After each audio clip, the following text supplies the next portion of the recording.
I'd like to interest you in some contrary motion lines. I thought I would go into detail about a couple of these. I do have a contrary motion playlist that has a few examples, but none with explanation, so I thought I would break it down here in case it's of interest. If you've not yet done so, please do subscribe to the channel. It makes a difference. Like, share, and leave a comment. It's always great to hear from you, wherever you are. And if you'd care to leave me a tip, that would be great. My PayPal information is in the description below. And let's get started with a few lines here, with a few different strategies. So I hope you can hear right away that that's fully chromatic. We're starting at a second, C and D, and continuing outward. So it's as if a compass or a protractor is spreading the span. They're crossing. So C and D, maybe I'll take these a few notes at a time. So 10 and 7, 9 and 8, 8 and 9, 7 and 10. It just completely trades. Now, important in this style are these crossing points. So here we switch string sets and we come to A flat and G flat, and those are going to split into something consonant. We'll come to several of these places where there's that kind of motion. That means we're going to have this kind of cross again. I guess I think of them as crosses because here we have G sharp and F sharp, and then we have F sharp and G sharp.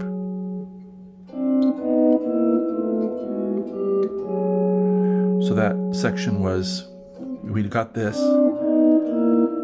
Now 11, 11, 10 and 12, we switch strings, so 5 and 2 at the 9th fret. We're going to continue going, 8 and 10, F and A, E and B flat, so it's kind of a C7 chord. That's the 7th and 11th fret. You could also get it here. I kind of like it keeping it on the 2nd string. And we're going to come here to kind of a G chord with the 5th in the bass. D and B, 10 and 12.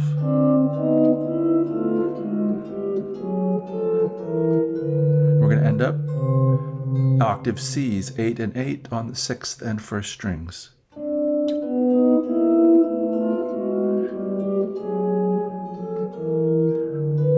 That's the creepy way of doing it, just staggering the entrances. So now let's go in reverse. C and C, 8 and 8. D and B, 10 and 12. 7 and 11. There's a consonant little F, 8 and 10. They cross. F sharp, G sharp, 9 and 9. G and G. G sharp, F sharp, 11, 11. A and F. So let's see here.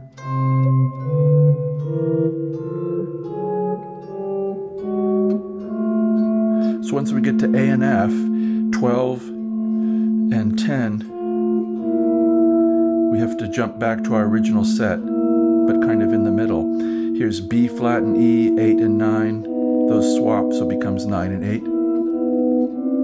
And back to 10 and 7. So if you wanted to go really outside, just start moving.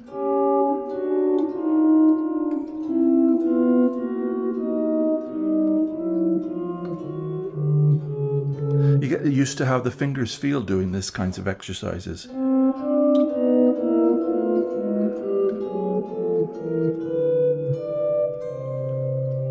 Here's another line where we skip a step and make it a little thornier.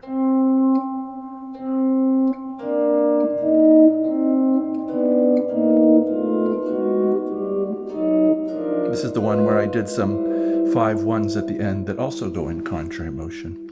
So here's C. How about one note at the 10th fret of the 4th string? Now B and D. It's almost like we've done a little 1-5. So C is going to split into two. One part of it's going to go down to B. One part of it's going to go up to D. Now we're going to do a little chromatic.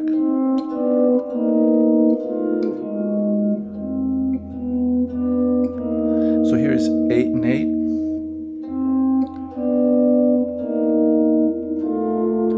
And now here, rather than straight chromatic, we're going to take a leap.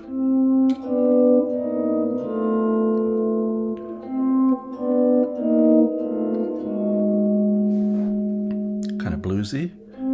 C, B, and D. I'll call frets 9 and 7. 8 and 8. 7 and 10. A and F. G sharp, F sharp again. G and G. Then I went to this little dominant chord.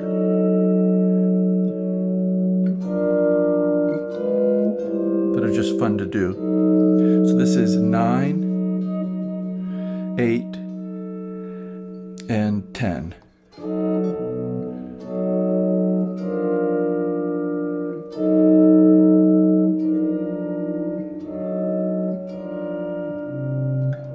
It's a B flat, open voice B flat. And I just did the same thing. These are just fun to move.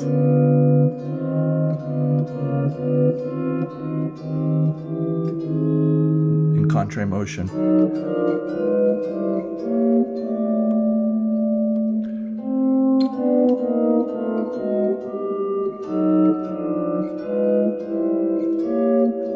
Go all the way up to D major.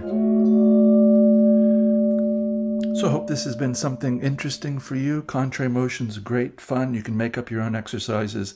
Start at any interval, at any distance away. You could start with, I do like that single note approach where we start with one note that becomes both a lower voice and an upper voice at the same time. But you can do it any number of ways. Just pick a note, pick 2 notes, and just start running them apart and back together again. I hope this finds you doing well, having a very good time, and I wish you, as always, a very good day.